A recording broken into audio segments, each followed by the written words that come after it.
Alright, hello, this is week 8 of my winter Munros. This week 8, everything has kind of gone to pot a little bit with the weather.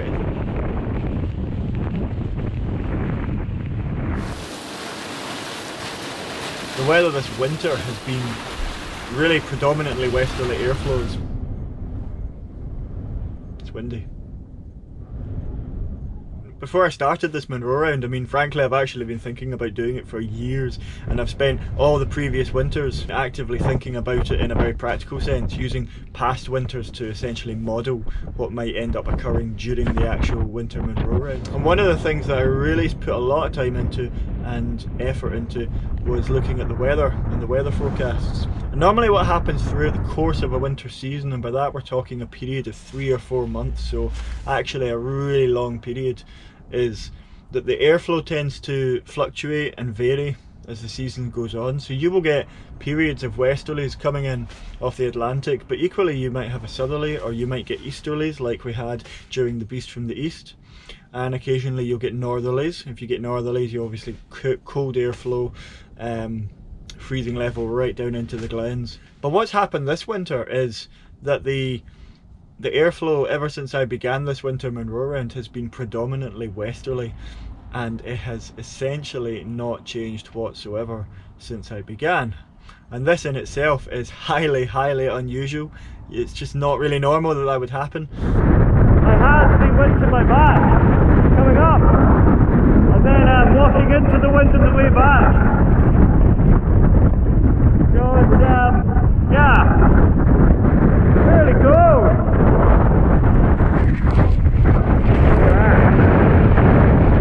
There's been essentially no really calm, clear, settled days.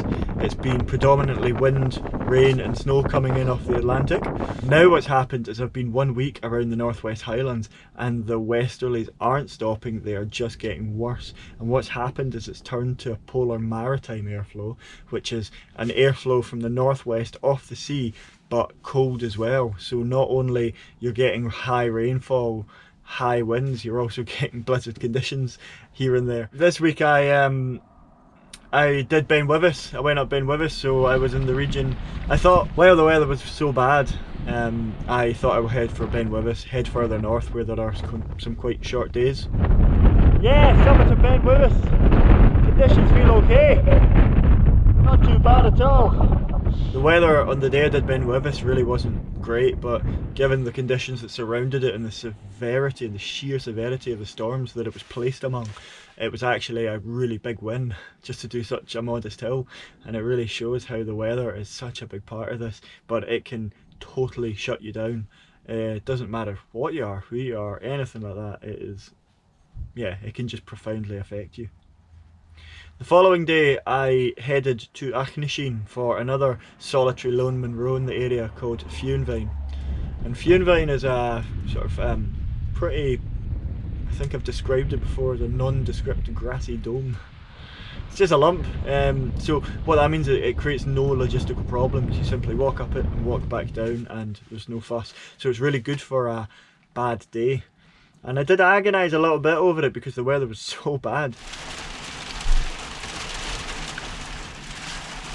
I feel like it's rapidly turning into another day off.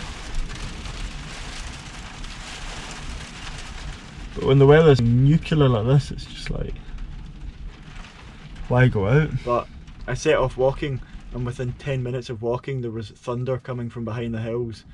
I looked at the lightning map and just there and then made a judgment call, almost unconsciously. There's every chance I would get up and down the hill absolutely fine, and it's actually probable that I would get up and down the hill absolutely fine. But I can't just guarantee it. My legs almost turned themselves around and walked back down. There's not a great quantity of thunder, there's not a lot, but there is thunder, it is happening occasionally, and again I just felt like, yeah, if I was going to keep going up the hill, having been given a clear signal like that, I mean, you're just trying to play God with something you've got no control over. There is a limit of risk, and I'm not going there. The big advantage with this week was there was a weather window opening up out of nowhere really. It was just a blip between the storms, and so the thing that I have with the Northwest Highlands is I have a bunch of backpacking trips into the more remote areas, where instead of doing day trips, it just matters that you go through bothy to bothy and do these areas, because it's just far more efficient. And with no prospect of any decent weather on the way, I thought this is the way that I should use the opportunity to go to Kintail. At last the storm has abated. Unbelievable. Unbelievable. And I went up a Glashfin and Ben Atta and found great weather. The weather was really good that day, and there was a lot of wind slab, there was a lot of snow, but weather was reasonable. But I found myself really tired. It's just like feeling absent.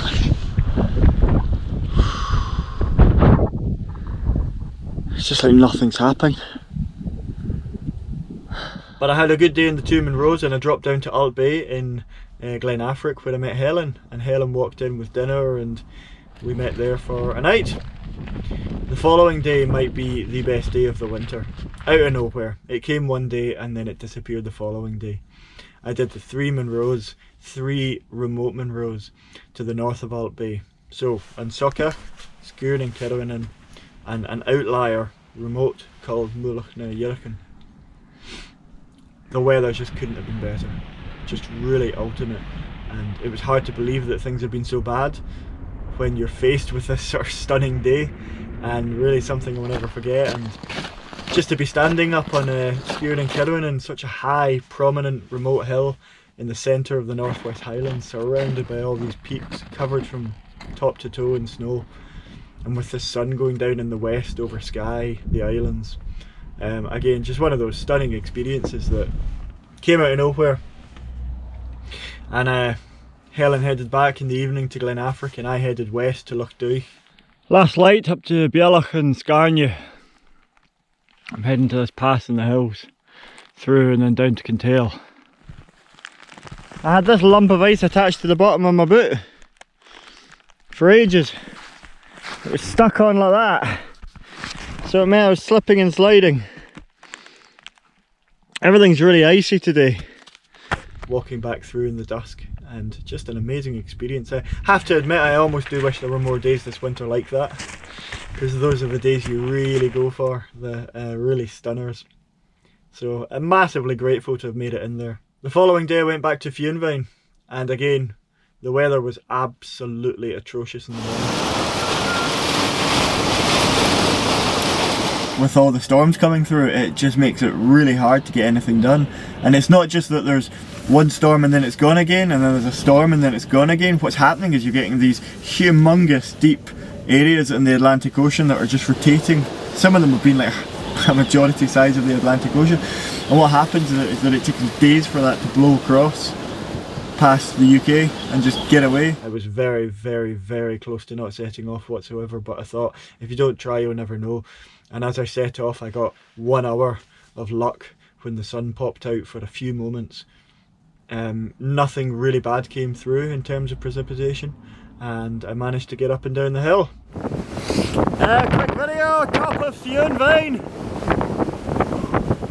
Glad I got here. A mountain like Fionvine poses a big challenge. You know the weather's pretty bad, so I'm really grateful for any sort of ticks so far, any more summits that I can get. But certainly it's been a tough week, and it's been a kind of big change from the massive multi-summit bagging, but the weather really has to get a little bit better for me to do that, to manage these bigger days.